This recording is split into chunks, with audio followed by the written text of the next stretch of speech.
तो किसान भाइयों, यदि आप अपनी फसल के अंदर सल्फेट फॉर्मुलेशन या फिर चिलेटेड फॉर्मुलेशन का इस्तेमाल कर रहे हो, तो आपके मन में थोड़ी-सी झिझकाहट होगी कि यार दोनों सही है या गलत है। तो यदि उदाहरण के लिए बता दूँ कि अगर यदि आप सल्फेट फॉर्मुलेशन का इस्तेमाल कर रहे होंगे, तो आपको लग रहा होगा कि यार ज़माना आगे निकल गया, नैनो टेक्नोलॉजी का इस्तेमाल कर रहा है और मैं अभी भी सल्फेट फॉर्मुलेशन का ही इस्तेमाल कर रहा हूँ। चिलेटेड फॉर्मुलेशन का भी इस्तेमाल मैंने कम कर दिया या फिर किया ही नहीं, तो मैं ज़माने के पीछे तो नहीं पड़ जाऊँगा। और उसी के साथ-साथ जो किसान चिलेटेड फॉर्मुलेशन इस्तेमाल कर रहा होता है, उसके मन में भी कई कभार ये बातें आती ही होंगी कि यार ये तो बहुत महँगा भी पड़ता है, इसमें परसेंटेज की तुलना में इसके रिज़ल्ट ज़्यादा मिलेंगे, कम मिलेंगे। ये सभी द्विधा मनस्थिति आपके मन के अंदर भी हो रही होगी। तो आज का यह वीडियो आपकी यह मनस्थिति को अच्छी तरीके से क्लियर भी करने देने वाला है।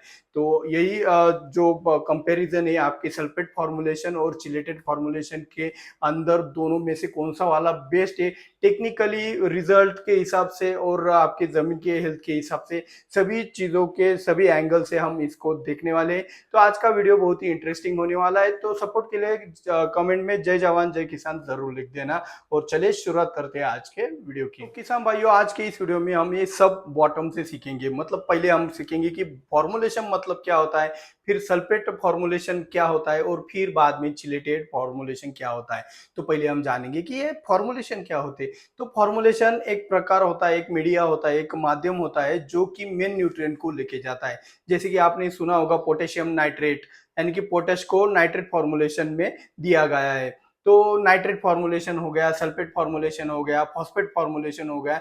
ये फॉर्मुलेशन के अलग अलग प्रकार है। अभी हम जानते हैं कि जो सल्फेट फॉर्मुलेशन आता है, वो सल्फेट फॉर्मुलेशन किसे कहते हैं। तो अभी आपका जो भी प्रकार का न्यूट्रिएंट है, जैसे कि जिंक सल्फेट हो गया या फिर आपका फेरस सल्फेट हो गया या फिर आपका मैग्नीशियम सल्फेट हो गया, तो मैग्नीशियम सल्फेट का फॉर्मूला है MgSO4, जिंक सल्फेट का फॉर्मूला है ZnSO4, फेरस सल्फेट का फॉर्मूला है FeSO4। तो लास्ट में SO4 आता है, जिसका अर्थ यही निकलता है कि न्यूट्रिएंट को SO4 यानी कि सल्फेट के साथ कंबाइन कर कर फसलों को दिया जाने वाला जो कॉम्बिनेशन बनता है उसे सल्फेट फॉर्मुलेशन कहते हैं। इसे सिंपल मैं नहीं कर सकता। और रही बात चिलेटेड फॉर्मुलेशन क्या होता है, तो क्या होने लगा कि जैसे जैसे एक कैल्करस सॉइल बढ़ने लगी, आपकी जमीन का पीएच बढ़ने लगा, न्यूट्रिएंट का आपके सल्फेट फॉर्मुलेशन का रिजल्ट थोड़ा सा कम होने लगा। तो वहीं पे जल्द से जल्द और रैपिडली आपके फसल को वो न्यूट्रिएंट की अवेलेबिलिटी कराने के लिए, आपके फसल के अंदर जल्द से जल्द हरियाली लाने के लिए एक फॉर्मुलेशन का इजाद किया गया, जिसको नाम दिया गया चिलेटेड फॉर्मुलेशन। अभी चिलेटेड मतलब क्या होता है कि ग्रीक वर्ड में चिलेट का मतलब जो पंजा होता है, जिसके अंदर कोई चीज फंस जाए तो वो निकलती नहीं है। इसी तरीके से चिलेटेड फॉर्मुलेशन के अंदर क्या किया जाता है कि जो आपका मेन न्यूट्रिएंट होता है, फेरस हो गया, जिंक हो गया, मैग्नीशियम हो गया, कॉपर हो गया, उसके चारों बाजू में एक लेयर बना जाता है, एक परत बनाई जाती है जो कि किसी भी न्यूट्रिएंट से, किसी भी फॉर्मुलेशन से रिएक्शन नहीं करती है। वो डायरेक्ट आपके पत्तियों के अंदर जाकर ही वो ओपन होता है, वो जो चिलेट होता है उसका, और फिर बाद में वही न्यूट्रिएंट आपके फसल को अच्छी तरीके से मिल जाता है। तो इसी कारणवश आपके कैल्करस सॉइल में भी चिलेटेड बहुत ही अच्छी तरीके से कार्य करता है। तो फिर भी सवाल बनता ही बनता है कि यार चिलेटेड बेस्ट है या फिर सल्फेट बेस्ट है। तो ये आगे हम और भी डिटेल में जानेंगे। तो सल्फेट फॉर्मुलेशन और चिलेटेड फॉर्मुलेशन की फायदों की पहले हम बात करेंगे और फिर बात करेंगे कि इससे नुकसान भी क्या हो रहा है। तो पहले फायदे की बात करें, तो सल्फेट फॉर्मुलेशन की फायदों की बात करें, तो सल्फेट फॉर्मुलेशन का सबसे बड़ा फायदा मुझे यह लगता है कि सल्फेट फॉर्मुलेशन के कारण आपकी जमीन का पीएच बैलेंस रहता है या फिर कम होता है। मतलब आप इनडायरेक्टली, आपको भी पता नहीं होता है, आप अपनी जमीन के अंदर फेरस सल्फेट डलवा रहे होते हो, जिंक सल्फेट डलवा रहे होते हो, मैग्नीशियम सल्फेट डलवा रहे होते हो, लेकिन इनडायरेक्टली आपकी जमीन का पीएच कंट्रोल भी हो रहा होता है और कम भी होता रहता है। और सल्फेट फॉर्मुलेशन का एक और फायदा है कि उससे सल्फर मिलता है, जो कि कॉमन सेंस वाली बात है, लेकिन ये फायदे में गिनना गिनना बहुत ही जरूरी है, क्योंकि सल्फर आपके फसल के लिए बहुत जरूरी भी है और अहम हिस्सा वो आपके फसल के अंदर निभाता है। इसके बाद सल्फेट फॉर्मुलेशन की अगर बात करें, तो सल्फेट फॉर्मुलेशन के अंदर जो भी न्यूट्रिएंट मिलते हैं वो परसेंटेज में ज्यादा होते हैं, यानी कि 10 किलो फेरस सल्फेट के अंदर अगर बात करें कि 10% आपका फेरस है, तो लगभग 1 किलो, 10 किलो फेरस सल्फेट के अंदर 1 किलो फेरस मिलता है आपको, वो भी बहुत ही सस्ते दाम में। ये इसकी एक और खूबी हो गई कि सस्ते दाम में यानी कि 400-500 रुपए में आपको 1 किलो फेरस मिलता है। किसान भाइयों, चिलेटेड फॉर्मुलेशन की फायदों की गिनती करें तो सबसे बड़ा फायदा होता है चिलेटेड फॉर्मुलेशन का, ये पानी में डालते ही 100% सोल्यूबल होता है और आसानी से चला जाता है आपके ड्रिप के माध्यम से। दूसरा एक फायदा यह होता है कि यह आप अपने फसल के अंदर दिए तो तुरंत रिजल्ट दिखाता है, आपको इंतजार नहीं करना पड़ता है ज्यादा दिनों का कि यार कब रिजल्ट आएंगे कब रिजल्ट आएंगे। तीसरा फायदा चिलेटेड फॉर्मुलेशन का यह है कि यह किसी के साथ भी रिएक्शन नहीं करता है, ना नाइट्रेट ना फॉस्फेट ना सल्फेट, किसी के साथ भी मिक्स करो, स्प्रेइंग में इस्तेमाल करो या फिर ड्रिप से इस्तेमाल करो, जमीन के माध्यम से इस्तेमाल करो, ये रिएक्शन ना करने के कारण कंपेटिबिलिटी का इश्यू इसमें नहीं आता है। एक और फायदा इसका यह बन जाता है कि कैल्करस सॉइल, जिस जमीन में अपटेक का बहुत दिक्कत होता है, हाई पीएच वाली जमीन होती है, ऐसी जमीनों में चिलेटेड की बहुत जरूरत होती है। एक और फायदा मैं आपको बता देता हूँ, ऐसी क्रिटिकल कंडीशन किसानी करते वक्त आपको आ जाती है कि एक कॉम्बिनेशन आपको बारिश के समय इमरजेंसी में डालना ही पड़ता है, तो वो इमरजेंसी वाला जो कॉम्बिनेशन होता है उसमें एडिशनली अगर आप कोई न्यूट्रिएंट लेना चाहते हो तो आपके पास सिर्फ एक ऑप्शन बचता है, वो है चिलेटेड का। तो चिलेटेड स्प्रेइंग के माध्यम से इस्तेमाल करते हो तो बहुत ही अच्छी तरीके से आपको रिजल्ट देता है, चाहे वो कोई भी चिलेटेड हो। तो ये हो गए इसके फायदे। अभी नुकसान के बारे में भी हम जान लेते हैं। तो किसान भाइयों, सल्फेट फॉर्मुलेशन के नुकसान के बारे में बात करें तो सल्फेट फॉर्मुलेशन पानी में जल्दी डिजोल्व नहीं होता है, और ये जल्दी डिजोल्व ना होने के कारण आपको बहुत देर तक इंतजार भी करना पड़ता है। ऊपर से इसका जो डिजोल्व होने का जो सिस्टम है ये 100% वाटर सोल्यूबल नहीं रहता है, इसका थोड़ा प्रेसिपिटेशन यानी कि इसके अंदर थोड़ा सा रॉ मटेरियल रहता है जो कि पानी के नीचे बैठ जाता है, तो आपको एक सिंपल एक सादे कपड़े से आपको फिल्टर कराना पड़ता है। तो ये बात आपको याद रखनी है कि सल्फेट फॉर्मुलेशन में थोड़ा समय ज्यादा लगता है डिजोल्व करने में, तो ये सल्फेट फॉर्मुलेशन का एक प्रकार का नुकसान भी आप मान सकते हो।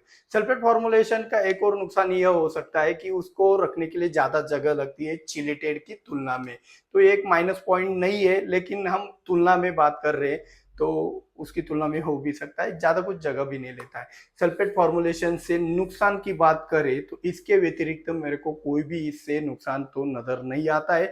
इसका एक नुकसान अगर बताने जाए फिर भी अगर ढूंढ ढूंढ कर, तो ये अदर अदर फॉर्मुलेशन के साथ रिएक्शन करता है, मतलब नाइट्रेट के साथ रिएक्शन करता है, फॉस्फेट के साथ रिएक्शन करता है। तो अगर आप फर्टिलाइजर के साथ अगर सल्फेट फॉर्मुलेशन को दे रहे हैं तो वो रिएक्शन करता है और दोनों के दोनों फॉर्मुलेशन वेस्ट चले जाते हैं, उनका कुछ भी फायदा आपको नहीं होता है। साथ ही साथ अगर आप सल्फेट फॉर्मुलेशन का अगर स्प्रेइंग के माध्यम से इस्तेमाल करने जा रहे हो तो तेज धूप में अगर स्प्रेइंग कर दिया तो वहां पे स्कॉर्चिंग भी आने का संभावना ज्यादा रहती है।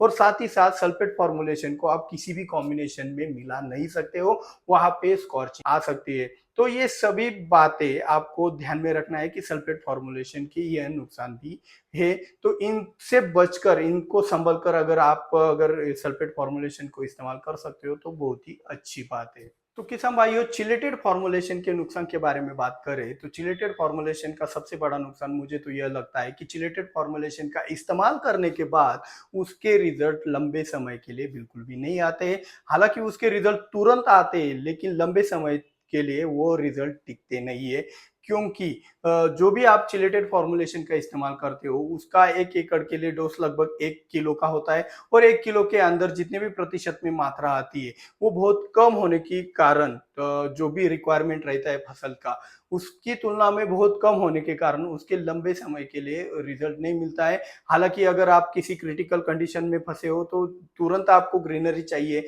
तो वहां पे चिलेटेड फॉर्मुलेशन आपको जीता देता है, लेकिन इसका रिजल्ट ज्यादा लंबे समय तक के लिए नहीं टिकता है, इसलिए मैं इसको नुकसान भी या फिर इसका एक माइनस पॉइंट भी मैं इसे कह सकता हूँ। और साथ ही साथ मुझे चिलेटेड फॉर्मुलेशन का एक और माइनस पॉइंट लगता है कि जो भी चिलेटेड फॉर्मुलेशन है वो कीमतों में बहुत ज्यादा है सल्फेट की तुलना में, तो कीमत ज्यादा होने के कारण और न्यूट्रिएंट की मात्रा कम मिलने के कारण मुझे वो माइनस पॉइंट बहुत बड़ा दिखाई देता है। तो अभी खास बात में जानेंगे कि एक्चुअल में मुझे क्या लगता है कि दोनों में कौन सा वाला बेटर है? आपको तो आंसर की भनक तो लग गई होगी, लेकिन टेक्निकली इसको मुझे साबित भी करके दिखाना है। तो खास बात में हम इसको साबित करके दिखाएंगे। उससे पहले कमेंट में जय जवान जय किसान लिखना ना भूलिएगा। तो किसान भाइयों, आज की खास बात में आप सभी का दिल से स्वागत है। दोस्तों, आज की खास बात में हम चिलेटेड वर्सेस सल्फेट फॉर्मुलेशन में कौन सा वाला बेटर है इसके बारे में बात करने वाले हैं। तो सल्फेट वर्सेस आपके चिलेटेड के अंदर हम कीमत को मायने देने वाले हैं और कीमत के हिसाब से न्यूट्रिएंट की कितनी मात्रा आपको मिल रही है इसको हम ज्यादा महत्व देने वाले हैं। हालांकि किसका रिजल्ट ज्यादा आता जल्दी आता है, किसका लेट आता है, वो आपके ऊपर रहता है। अगर आपको जल्दी रिजल्ट चाहिए तो आपको चिलेटेड अच्छा लगेगा, और अगर आपको धीरे धीरे कच्चे जैसा रिजल्ट चाहिए तो आपको सल्फेट भी अच्छा लग सकता है। तो वो आपके मन की बात है, आप किस एंगल से देख रहे हो। तो मैं तो सिंपल, मैंने आपको पहले बता दिया कि मैं कीमत और न्यूट्रिएंट की मात्रा के तुलना में देखने वाला हूँ। तो पहले उदाहरण के लिए हम लेते हैं सल्फेट फॉर्मुलेशन। तो उदाहरण के अंदर हम फेरस सल्फेट को लेने वाले हैं। तो फेरस सल्फेट के अंदर लगभग 10% तक आपका फेरस होता है। 10 किलो 1 एकड़ का डोज होता है और 400-500 रुपए 10 किलो का कीमत होता है। तो 500 रुपए भी मानकर चले तो 500 रुपए के अंदर 10 किलो के अंदर 10% यानी कि 1 किलो 1000 ग्राम आपको फेरस मिलता है। और उसी के साथ साथ अगर चिलेटेड की बात करें तो चिलेटेड का 1 एकड़ का डोज 1 किलो का होता है। 1 किलो की कीमत मार्केट में लगभग 1000 रुपए की आती है और 1000 रुपए में 1 किलो चिलेटेड फेरस के अंदर 12% फेरस होता है, यानी कि 120 ग्राम फेरस मिलता है। तो यहाँ पे एक बाजू में सल्फेट फॉर्मुलेशन जो कि 500 रुपए में आपको 1000 ग्राम मिल रहा है, लेकिन वो स्लोली अपटिक होता है, और एक बाजू में 1000 रुपए में आपको सिर्फ और सिर्फ 120 ग्राम फेरस मिल रहा है चिलेटेड फॉर्मुलेशन के अंदर। तो आप ही बताइए, आपको दोनों में से कौन सा वाला बेटर लगता है? कमेंट में मेरे को जरूर बताना कि कौन सा वाला जीत गया है। और ये वीडियो अच्छा लगा होगा, ये प्रयोग अच्छा लगा होगा तो ज्यादा से ज्यादा लाइक और शेयर करके मुझे सपोर्ट जरूर कीजिएगा, क्योंकि इससे ऐसे ही ज्यादा से ज्यादा वर्सेस वाले वीडियो में आपके लिए बनाता रहूंगा, जिससे आपके दिमाग के अंदर जो भी कंफ्यूजन है वो दूर होता रहेगा। तो मिलते हैं कल के वीडियो में। जय जवान जय किसान।